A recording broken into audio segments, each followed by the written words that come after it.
everybody. Good morning. It's a complicated and tough time, and I appreciate your taking time to come and listen. I have been looking at various news streams for the last week nonstop, and I don't have any sort of big kind of analysis because I think things are evolving so fast, and there's so many moving pieces that it feels premature and not particularly wise to, do anything other than speculate. So what I thought I would do today is provide a bit of a snippet of what's happening in the region on the border between Ukraine and Romania, and how Romanians and Ukrainians are interacting right now, and what the Romanian government is doing in relation to the crisis also. So there's a few elements here. So the first part is like news breaks, like here's a few things. The second part will be a little bit of geography and history, 20th century. It really should go back a lot further to understand the complexity of the area, but I don't have the time right now. And the third part will be a tiny bit of culture, just because these are not just military events, it really affect everybody very deeply. And I wanted to recall some of the beautiful things about the area that I'll be talking about. And I started with a musical piece by a Romanian composer, Ciprian Porumbescu. It's one of the most famous fiddle violin tunes. Don't kill me if you heard fiddle, but he was a fiddler too. And because I'm a violinist, it's very dear to my heart. All right. So let me say a few things about the Romanian government and where it stands right now in relation to the crisis. So first of all, from the very beginning, the moment the crisis started, all the parties that are in the government coalition expressed clear, statements of opposition to the Russian invasion. This is not really all that hard to understand. There's a long-standing anti-Russian, position that many Romanians take. I have a bit of knowledge about that myself. My mother is a Russian from Moscow, and if you want to ask me about what it meant to grow up like that in Romania in the 1970s and 80s, I can tell you again. But overall, it's very solid opposition to the Russian invasion and solidarity with the Ukrainian people. Right now, Romania is in the process of getting more troops. As I speak, there's now to this group troops from Poland and troops from Portugal also coming in. Romania has an anti-ballistic missile system that is like the only one in the region of that magnitude, and so it's a very important strategic place. There's other things that are strategically important about Romania in relation to Ukraine. I'll get to that in a little while. But basically, they're beefing up any kind of possible further military problems that might occur. What the government has stated repeatedly is that they're fully prepared to deal with the refugees. I heard again and again that this is happening. What I've not seen is actually how it's working out in real life.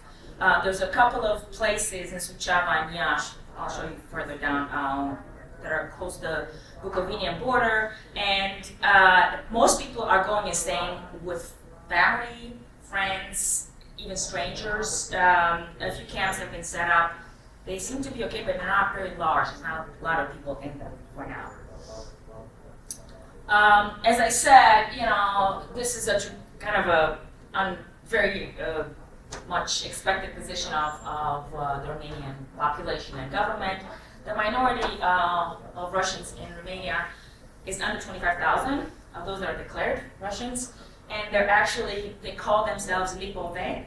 They're old church believers who mostly live around the Danube Delta, right? Very close actually to the border with Ukraine.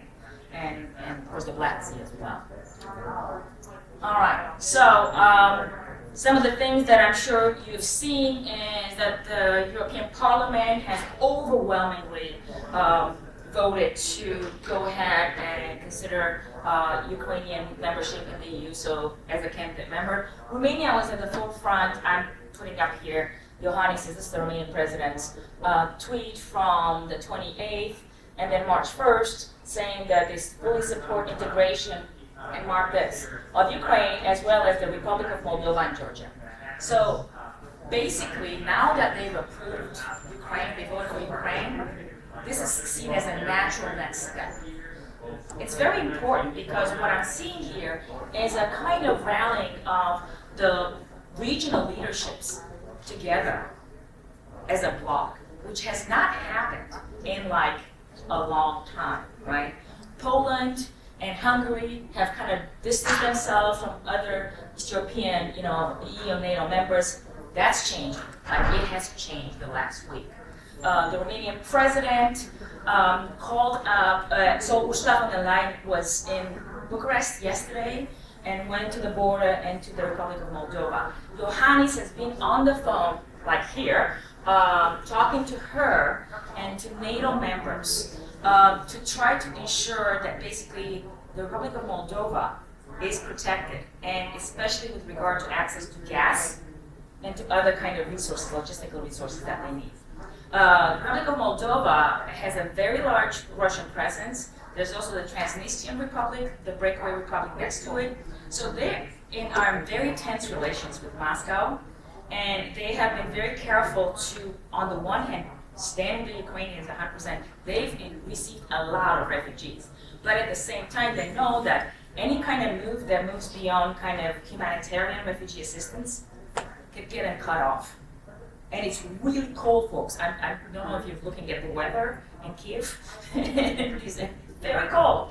And so this is a kind of a crisis situation. So again, Mazowiecki and Chuka, the Romanian Prime Minister, met today earlier to reassert their desire to see more economic sanctions against Russia, to cut off all the Russian banks from SWIFT, as well as several other things that are pushing it much further than the U.S., for instance, right now is supporting. So this is all like mobilizing local and regional resources on behalf of the EU-NATO line, basically.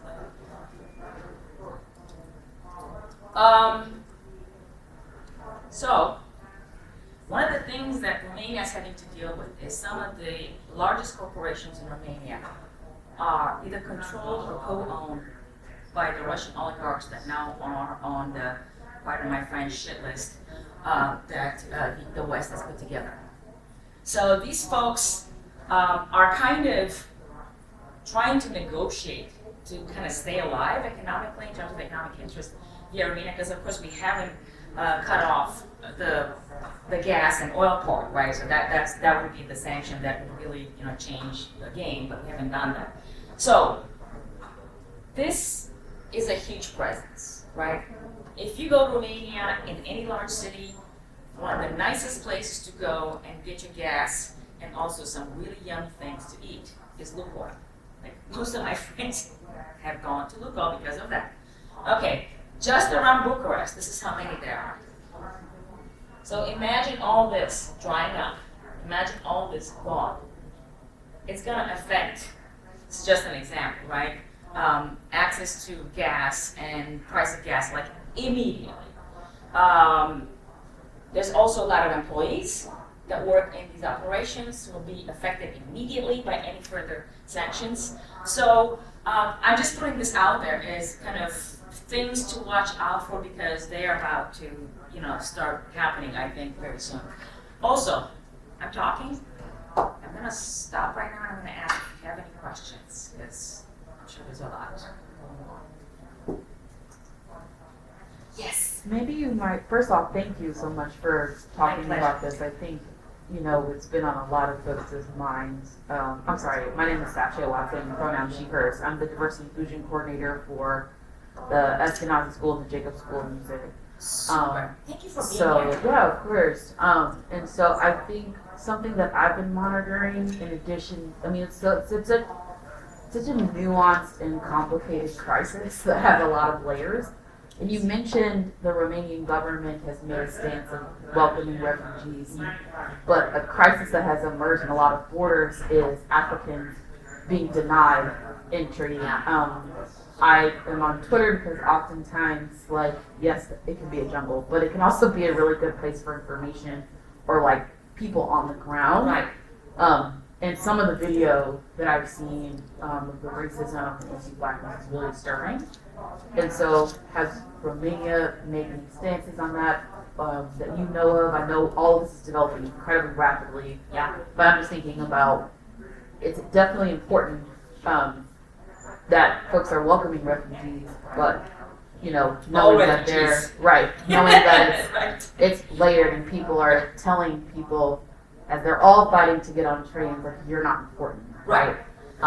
Yeah. So I don't know if you could speak to that. I will speak to that a little bit more in greater detail because Okay. I've got some data about Romania in particular. The reports that I saw, not that I'm like trying to excuse Romania, but this has been on my mind from day one. And it started with thinking about the Roma population in that area because Right. it's quite numerous. Right. I have not seen a single report of discrimination against Roma. I don't have an explanation. I can speculate at this point that either folks are crossing at different points where there is no actual crossing and they're just getting through and good for them, right? Right. Or that they're hiding out. So either of those are explanations as far as I'm concerned. What I can say is that what I've heard in terms of the things that like NPR and a number of other outlets were reporting on, most of that is happening on the Polish border. There's like 5 different countries that are taking people Right. in. Right. And part of the issue is foreign nationals, right? So you have like Ukrainian citizens, and the rule so far, although I'll make a parenthesis and say the Hungarians tried to change it, and now they've gone back to the original, which was like you have or you don't have a passport, we don't care. You got a birth certificate, you got ID, you got a driver's license, we're letting you through, right? And of course, it's usually one adult, a mom, and several kids. And so everything was like according to that, right? With foreign nationals, it is a little bit more complicated because you have to verify things in a different way. So I'm not trying to excuse anything. I'm just trying to explain the complexity of like the problems on the ground, right? What directions folks were given at the customs office in terms of like selecting refugees, I don't know, right? What I do know is that there's basically, if you cannot fly out of there to repatriate, you have to take a train somewhere else to fly, such as to like Kenya and Gambia. I know those have been like Algeria, Morocco. These are the African countries, and then there's also like India has had a lot of students in like Kiev and also other parts of Ukraine. And so the Hungarian government tried for like 4 hours yesterday evening to say, okay, from now on, only people who have an actual passport, the electronic passport, to go into the EU can get through. Now, I'm sure we can only imagine that the first people who left were people who had more money and probably those passports, and so they're drawing the line at poverty, is how I felt like that was really going on. The Romanian foreign minister called his counterpart up in Hungary and pleaded with him. Again, regional cooperation, and after 4 hours, they gave up on that, and they're letting everybody in again. But how they're treating foreign nationals has become a little bit more complicated because of the kind of logistical thing. And yes, racism is part of it. Come on, we know what we're talking about. Yes, it's happening. And so that's something to watch out for in the future. I know that they're understaffed also, and so that the people who are working at the border are exhausted. Of course. And when you're exhausted, sometimes your best self, sometimes your worst self comes forward. And I think racism is becoming more apparent because people are exhausted and they're expressing themselves in ways that, they're falling back on the old, not excusing it all, just that's the phenomenon. Right. And I'll get back to a little bit more to how the Romanians are dealing with some of that in just a second. All right. Other questions? I'm sorry, because you had a question. Oh, yeah. I just wanted to say on the Hungarian border. Yes. There was a report done by Nick Thorpe. Actually, he's the reporter of the region about African students crossing the Hungarian border. So I haven't read it yet, but there's one account at least of their experience out there. That's the only one I know. So, it's all unfolding, and you're gonna translate that and make it available, right? Yeah. Well, it's in English. Make BBC. Oh, it is? Oh, awesome. Yeah. Awesome. It's good to see you. Good to see you. You're back. All right. What am I doing here? Okay, folks. Can I just go? Sometimes if you just click on it. Oh, all right. So another element connected to what I was talking about before is that Gazprom has a very large presence in Romania, and this is one of. Okay, so this guy, Vitaly Munchitsky, is one of the fellows that the Romanian government is trying to figure out how to deal with right now because he controls 55% of the gas imported from Russia personally, like his company. Also, he has received enormous subsidies from the Romanian government in recent times for the work that he's doing for Gazprom in Romania. And so this has now become a point of contention inside of Romania with regard to, like, which government gave this guy the subsidies? Well, it turns out the Social Democrats, no surprise. They're not really Social Democrats. Let me just say the Social Democrats in Romania are a bunch of kleptocrats. So don't even, think that they're like, anything like that. So that's another like rising issue, and we'll see how it develops in the next few months or so. Okay, I'm gonna try not to like kill anything here. Okay, so some other interesting, and really kind of concerning events happening very recently. So a couple of days ago, a base that is in Ukraine, very close to Danube Delta, was bombarded. So that means that there's interest in moving, I think, from Crimea going west, but on the southern border. And of course that imperils Moldova's interest in the area, right? But also the Danube Delta, which of course is not, it's a strategic interest point, right? It's also an economic interest point because it's now one of the most important ways to get, so all the countries that the Danube goes through are bordering or are in NATO and the EU, which means that you are like, basically protecting the interest of the members by protecting the Delta. And of course, it's the ecological issues of how vulnerable that ecosystem is. So I'm hoping to God that, it's not going to go in that direction, but that's not for me to decide because Snake Island, y'all have learned about Snake Island now? It's like kind of a mystical place for Romanians that I've heard about my entire life. There's like stories written about it and all that. So this is an island that's been contested for a period of time.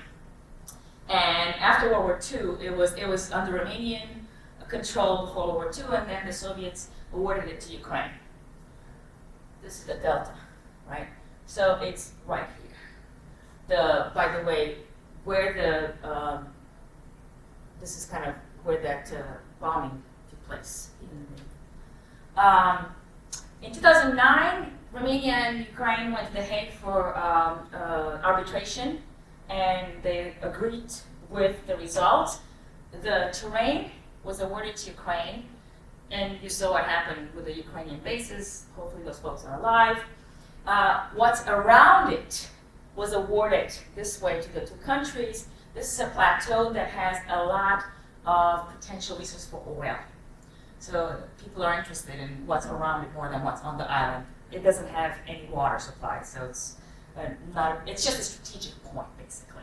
But its distance from the shore is the real issue there, right? So the fact that it's just 30 miles from the mouth of the Danube means that you can easily control strategically what happens in terms of commercial and military traffic from there.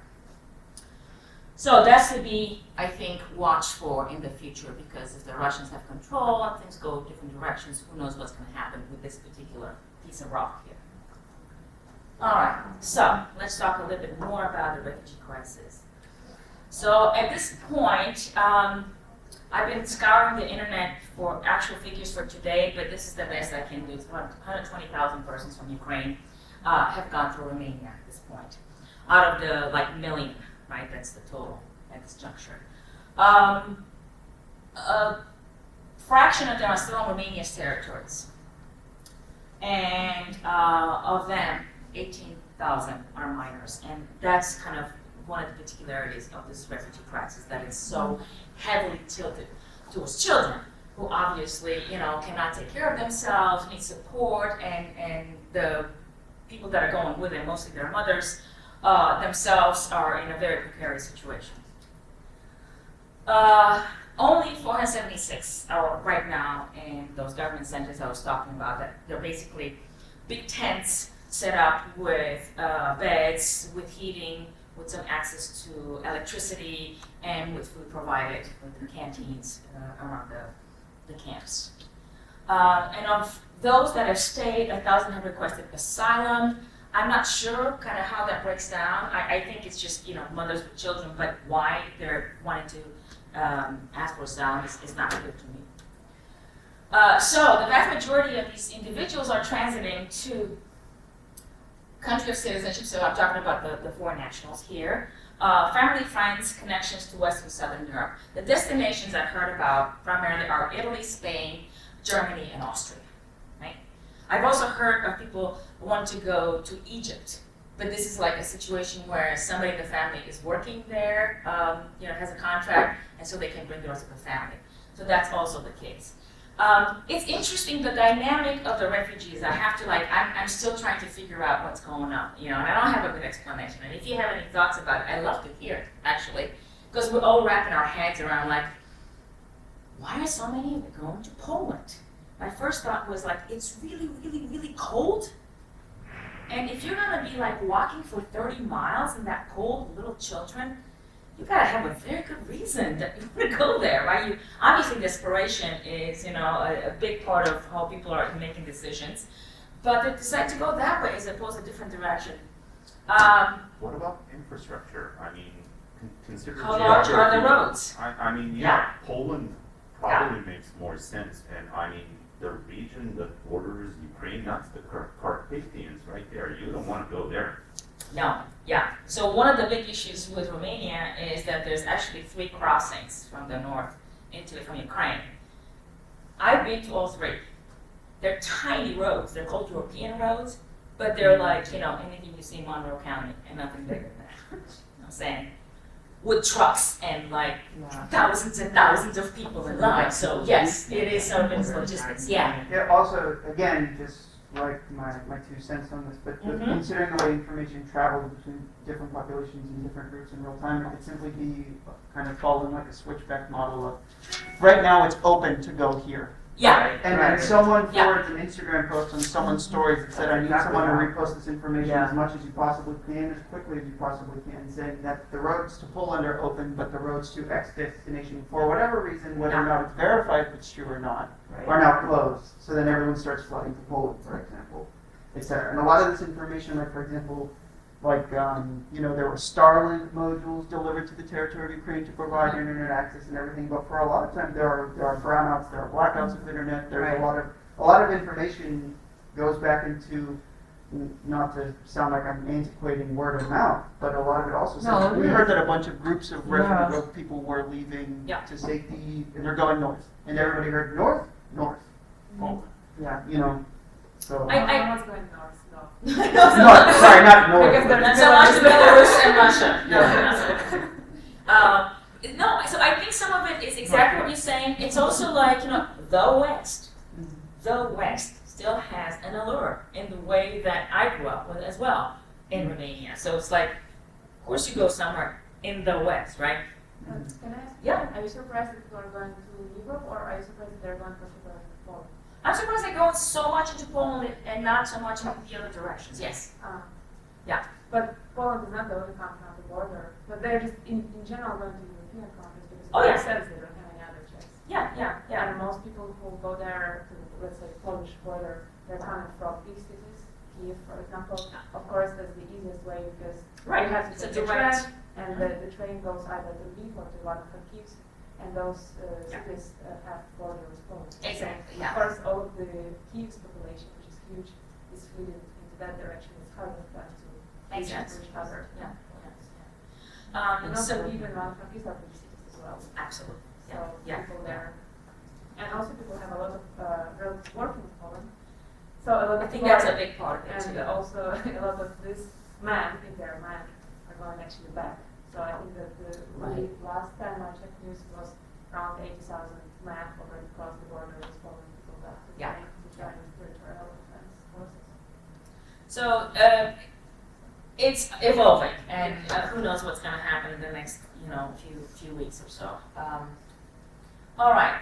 So to get to your question in a roundabout way, this is what I know about repatriation in Romania. So this is a warehouse where Indian students are being hosted in Suceava, it's close to the border with Ukraine, until they can fly out of the country. So what's going on is, so far, there's been like interaction between Modi and Chuka, 3,000 citizens were repatriated. Now, in Moldova, which has its regular volume is about 250 per day. So an additional 50 flights, that's a very large amount. And they are busy, busy, busy. A student of mine, Leah, was just leaving for Warsaw the other day, and she was telling me that it was madhouse at Moldovan because they've set up like tents and a special area for transit for these folks to just kind of rotate them. But basically, they're going for it, and so on the 2nd of March, they had already done 16 charter flights, 3,100 people. It's going on, right? So these are, sorry, I should have capitalized, I apologize. They've been working with these countries to try to get airplanes that they're able to mobilize for this, to take people in various countries. And so that means folks are going to Asia, they're going to Africa, they're going as far as Latin America because there's some Brazilian folks as well. So far, I've not heard any kind of negative responses to that, to answer your question in terms of like how these folks are being treated. I know that there were like entire trains that have been basically commandeered at the border to try to bring people to Bucharest. So they're holding some of these folks in Suceava up there until they have enough to put on a train. They take them to Otopeni, transit, boom. So that's the line, that's going on, as opposed to kind of you stay behind. No, you cross the border, you stay here. We're just going to deal with you when we have, the ability to get everybody to the airport. So I'm definitely watching to see if this situation changes because I have my suspicions for sure. Hi, Frank. So there is support, and we'll see how it evolves. All right, just a little bit about kind of the larger picture of Ukraine and Romania. I'm going to talk more about this area which is called Kovina, an area that has a very interesting kind of story here because you have north of the border and south of the border, so there's populations that actually have lived in this area for a long period of time. They're intermarried. There's, tension, but also a kind of informal cooperation. People have been crossing the border to work on both sides for a long time. That's what I mean by that. All right. So it's a large border. It's like a lot going on, but most of it are not official crossings. There's actually very few that are. And as you were saying, this is a very mountainous. And not so much here, but this is definitely mountainous. And definitely, this is not mountainous, obviously. This is just the Danube here, and that's where Snake Island is. All right. There's 2 European roads in and out up here. So there's like 1, 2, and then another one here. And then there's a bit of a European road here, right? The largest city, and I'm going to refer to it by both the Ukrainian and the Romanian name, Chernovtsi, because it was under both Russian, it's been under Austrian, Russian, Romanian, and more recently Ukrainian control. So, a little bit about what this population looks like. North of the border is primarily Ukrainian, but there's a significant minority. Okay, so I'm just going to stop for a second and say there's an interesting story here between the Moldovan and the Romanian. Moldovan as an identity was produced as a result of Soviet presence in the area, who basically, as they try to develop the friendship among nationalities, including Ukraine, did the same for the population that lived in what used to be called Bessarabia, but became called the Republic of Moldova. Moldovan and Romanian are the same language. I'm just going to stand up and say it. I just gained fluency in a new language, and now know Moldovan. So when we look at this, it's more like 20%, is what I wanted to say. South of the border, a lot more Romanian than anything else, and that's part because of population exchanges that happened after World War II. Also, people who were decimated, the genocides that happened in the Second World War, especially with regard to the Jewish population. As I mentioned, there's a Romani population here around the border. So you see this dot here, but really there's more dotted kind of smaller communities around this area as well. All right. So at the Bucovinian border, the refugees have been coming in bigger and bigger numbers in the last few days. There's many on foot, many more than any other way. As I said, the roads are not very good, so people are actually abandoning their cars and they're just walking, just leaving their stuff behind. It's now predominantly younger women and children. I just saw a picture, which I didn't have time to put up. As you cross there's a bridge, this bridge that they're on, right? So when you come out and you've crossed the customs, and they're just letting people through, basically. There's enormous stacks of like diapers, formula, water, and blankets. That's what, and all that is coming from private donors. Just people sending stuff or bringing with the cars, and the customs are basically at this point saying, don't bother us, just leave the stuff here. People will pick it up when they need to. So it's been very much grassroots until this point. At the very beginning, it was priority for the Romanians, just to answer your question by a different way, that they really wanted to make sure that the Romanian passport carriers are repatriated. And these are people who basically lived their whole life in Ukraine. In the last few days, many more cars from the Kiev region, in terms of like those who are not going west, are coming down, maybe because they're like thinking maybe the line's shorter or whatever, but that's what people are reporting, that the license numbers are more from Kiev than other places. And as I said, they're really wanting to get further down. Interestingly, Bulgaria is one of the places that people want to get. I'm not sure why, like what the connections are. There's folks who are working there, and there's like family and friends that are, asking them come. It's a place to be safe. Also because Bulgaria has been like very friendly to Russia in the last, a long time, but specifically during this crisis, there was a bit of an issue with one of the ministers who refused to call the Russian invasion an invasion, and he was kicked out of the cabinet. So I guess there's a realignment that's fairly clear now with the EU.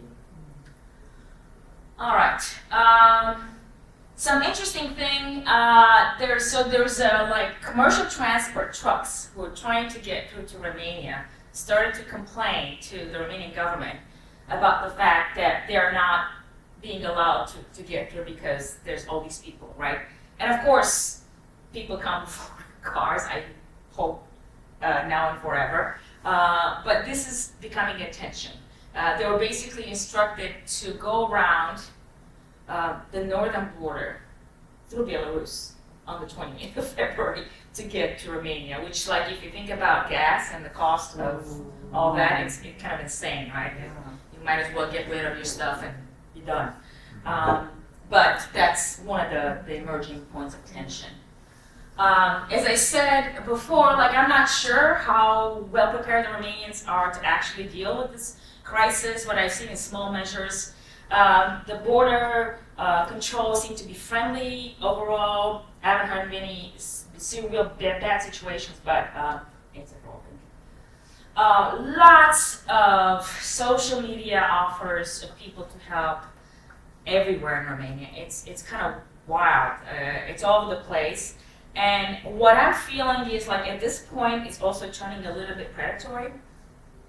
And it might turn more predatory, meaning that like you're at the border with Sigit, right, with your kids, and somebody comes in a van and says, we will take you to, whatever train station that's gonna, take you to Vienna or to the, airport. And it's not very clear anymore if all these folks mean well, or if there's other kind of intentions to try to, get some money from these refugees, whatever they have left. Many don't have anything left because they've had to spend their money on just water and food for the kids. So that's an evolving thing, and I'm not sure what the flavor of it is. I'm a little worried about that.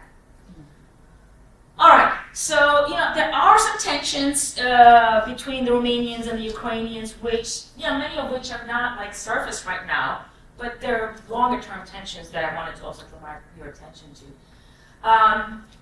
So I've seen this in the media in the last couple of weeks or so, that there's a Romanization that's happening with the Ukrainian groups on the southern part, right, where the Romanians control is, and that they're undercounting the population of Ukrainians in the census, meaning that that gives the Ukrainians fewer points of leverage to the Romanian internal government. But there is, for instance, a representative of the Ukrainian community in the Romanian parliament, a permanent representative. So, of course, one person, doesn't make that much difference sometimes.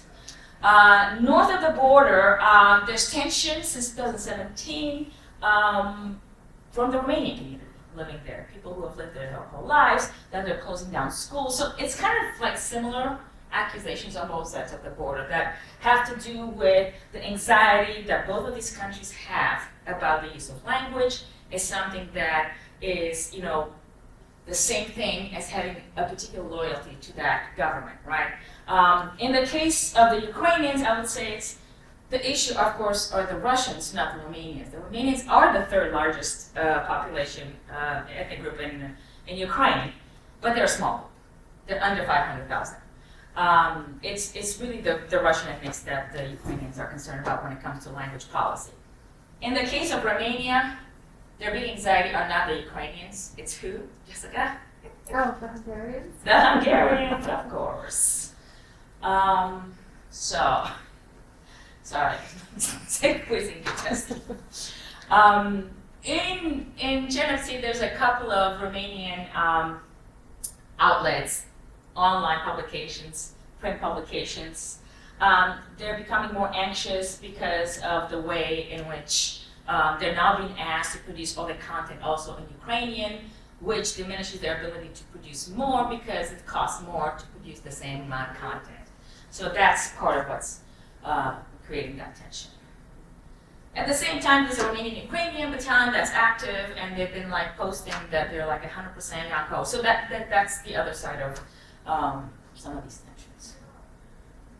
All right. So a few more kind of items. As I said, there's one European road that is of any significance, so that's an issue. The Danube Delta axis, the Black Sea, is a problem that you're going to have to watch for because it might become bigger as the Russians might decide to get more aggressive there. By the way, there was a Moldovan ship in the Black Sea that was attacked by the Russians, struck by the Russians about 4 days ago, I think.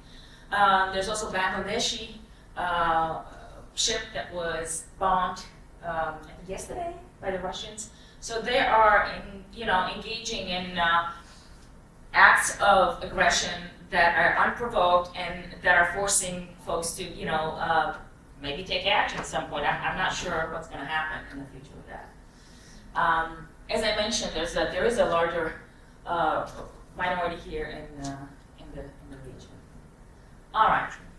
So a little bit of history. What time is it? About 10 minutes. Please feel free to raise your hand and ask questions. Can I ask a question Yes, about please. the refugees? So I was wondering, you mentioned that many people who cross in Romania or Poland or whatever, Yeah. they go further to Germany and other places. What about, so I have two questions regarding that. First is that, what about Dublin Agreement? If these countries are going to apply the rules of the Dublin Agreement and if they're going to refer those refugees who apply to them back to their first point of entry or not. And then the second question is, Ukrainians legally have the right to be in Europe because they have no, don't have a visa. Right. So they might not apply for refugee status at all. And I heard that Europe also, I think, allow now them to stay for 3 years or something like that. I'm not sure about that, but Not sure about that. yeah. Yeah. So You how? talk about the EU. Yeah, EU, Yeah. yeah. So they have this. I don't remember if that already passed or not, but they have this idea of letting them stay for 3 years without applying for refugee status. So all of this is evolving so fast that, again, I'm just speculating 100% here. And my thinking is that what I'm seeing the last 24 hours is more and more of a consorted, like, Central East European bloc of members who are pushing for Ukraine to be considered, as a candidate member and to change the rules about visas, because that's the most important. Why would they care? Because that then gives them access to allow for folks to just stay without having to apply for refugee status, right? So that would just change the game in terms of who's going to apply for refugee status or not, right? But also, what sort of benefits are available to the people who are staying in these different countries. And of course, the EU has to get their act together about the financials and the logistics, right? There's a lot of money that is, connected to this. So I don't know, into the future if like past agreements like Dublin, or the past rules about visas are going to continue to be as they were. I really do think that there's like a rush and clearly an urgency to this, because if they're saying it's up to 5 million people, and we have 1 million already, and we see what the problems are that are emerging, they really need to come up with some fast solutions. So I would say I'd go less with precedent and more with the kind of on-the-ground observation that Ursula von der Leyen was there, like just hours ago, and is looking and seeing what's happening. And there's other commissioners from the UN, going through that area. I think that they're understanding that Samantha Powers has been pushing also, from the US for changing some of these rules, let's say. So it's not like Germany is going to send all these people back to Romania to apply for refugee, because that would be a problem. Yeah, I for sure, no, for sure, yeah. I think those things are being negotiated, and I foresee some changes there, just because it makes no sense. Yes, because there is only It's Poland Ukrainian and work for Romania. no reason, basically. I want to ask a question about refugees. And Yeah. I apologize, but nobody cares about history. Well, look, we're here now, so I'm here for you. I say Like, that seriously, as a PhD student. take my for sure. classes if you want instruments. I want to put you, and it's kind of an awkward position to judge the public opinion, given that you're in central Indiana and not in Romania. But it seems that in terms of policies and public opinion, this has unified Europe a lot. Unlike, and I wanted to introduce this, unlike in 2015, with the refugee wave from the Middle East, and also it's the early stage. We're within the first week of the whole thing. Yes. I mean, what would you say? Presumably you're in touch with people, you're reading comments and stuff. What's the public opinion in Romania? I mean, are Europeans unified on this because it's the common enemy, it's the Putin? Are they receptive of Ukrainians because it's the white Christians? Or is it just because it's the first week, and if, like you said, it turns into millions, are we going to see the same scenario as with the people from Syria? And this is, I'm asking for your opinion. Yeah. The public opinion right now, the way I see it in Romania, is quite unified. And it is very much about the anti-Putin opinion that people have. There's some anti-Russian sentiment coming through the cracks as well. Things like, there's quite a few, as I said, a more that come upper class sort of entrepreneurs, members of the oligarchy, but below also from Russia, and they're seeing themselves become excluded from various circles. So the reaction is quite quick in those circles. That they are favorably exposed toward the Ukrainians because they tend to be blonde, blue-eyed.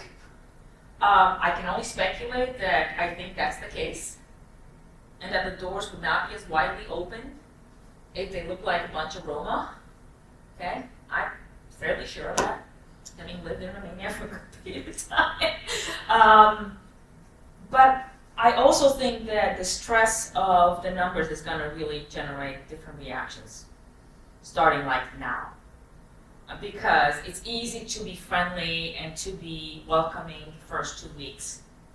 We all have those resources. It's when it really starts to cost you. So, in a hard winter, when the cost of gas goes up, and you have to now pay, 20-30% more, if not more than that. Money that you don't have because you're already not doing very well financially, you become a little bit less empathetic and willing to look after somebody else's vulnerabilities and start focusing on your own. So that I predict that that's going to happen in the next, couple of weeks. Jessica. Oh, I just wanted to say to Paulina's question, the Dublin Agreement. Yeah. They changed that in 2015 with the refugee crisis, mostly because of Hungary, because Hungary had literally, it's a country of 10 million people. They had like 1 million people coming in, and they said, listen, we're not going to do it. Orban's reasoning is, you can judge that. Right.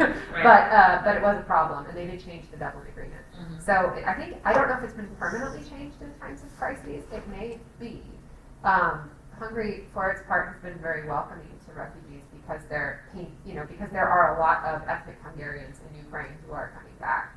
And the government has basically said they're all ethnic Hungarians. They're not, obviously, but that's kind of how it's being. They're working it. That's how they're working it, and yeah, the Hungarian citizens so far, like you said, have been very friendly to people coming across the border. But I think there are more than 100,000 refugees now in Hungary, so I think that will change soon. Yeah. The pressures, the economic pressures, the logistical pressures start to feel. Yeah. Thank you so much for your talk. I just wanted to introduce myself. Thanks for everyone for attending as well. My name is Stu. I'm a PhD student with Central Asian Studies, very similar to Jessica. Hi. So I'm really excited to learn a lot more about Romania because anything in this geographical region that I can even say I have remote knowledge about, if you will excuse me, are Gagauz Turks that live in Moldova, the ETA, the autonomous territory unit of Gagauz.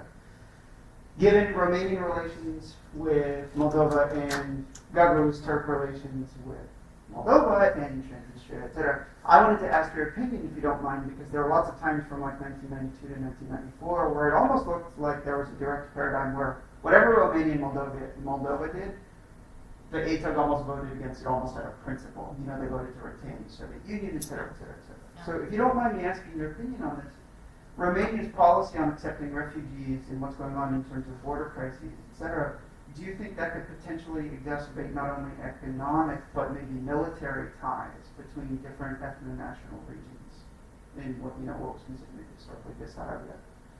What do you think? Oh.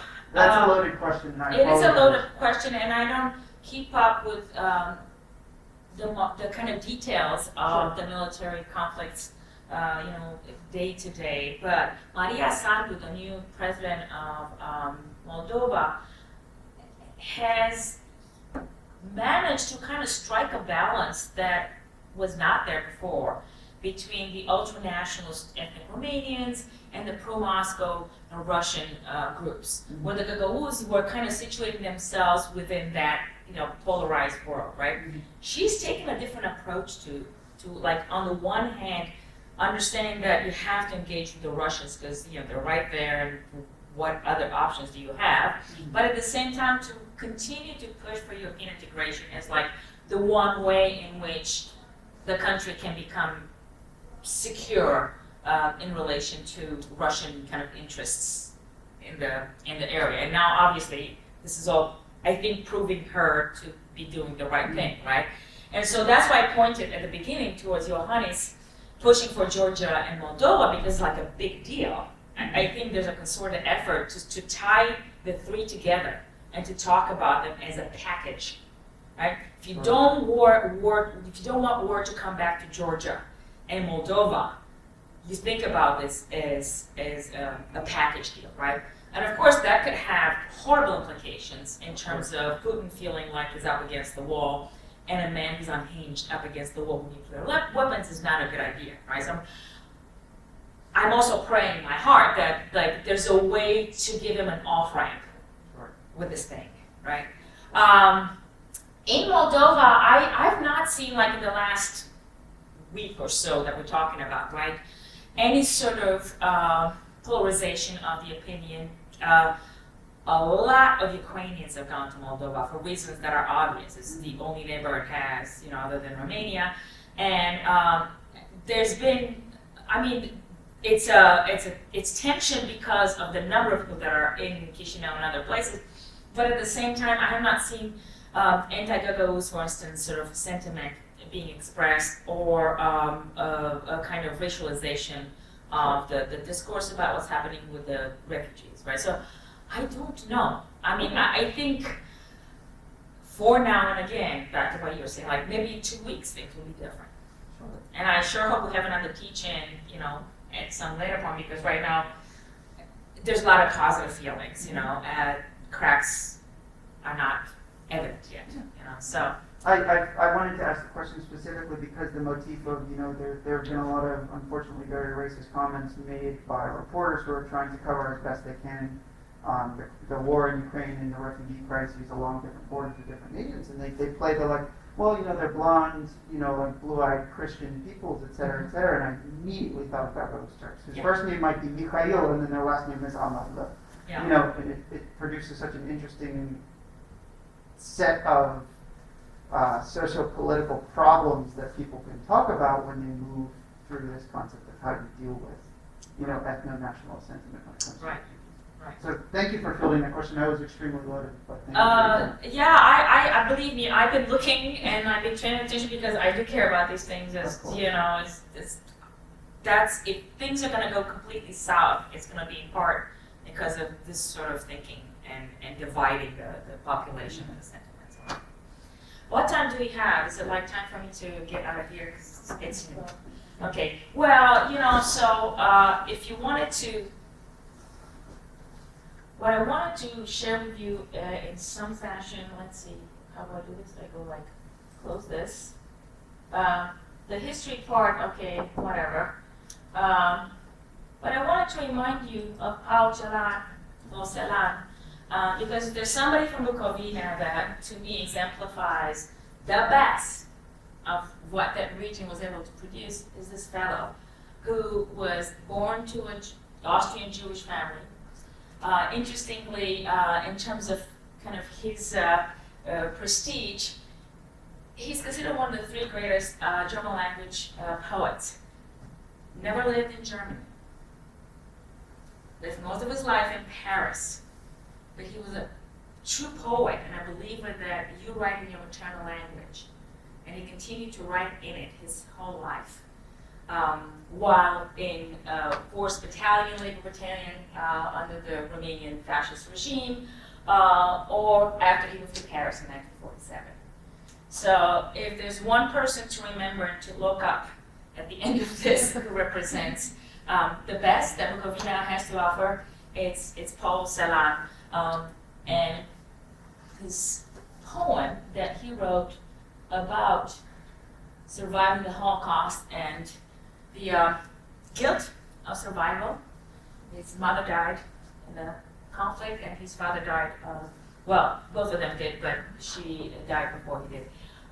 It prompted him to write this, which was written in German, and so you can read it in the original, but I provided what I think is a good translation in English. And I think it speaks to some of the feelings that people in Ukraine today have in relation to the kind of dictatorial event that's happening. And if I'm going to use Zelensky, I'm going to Zelensky Nazification of the Russian invasion to Ukraine, especially after Babi Yar, as you all know. This is now becoming a much more kind of radically,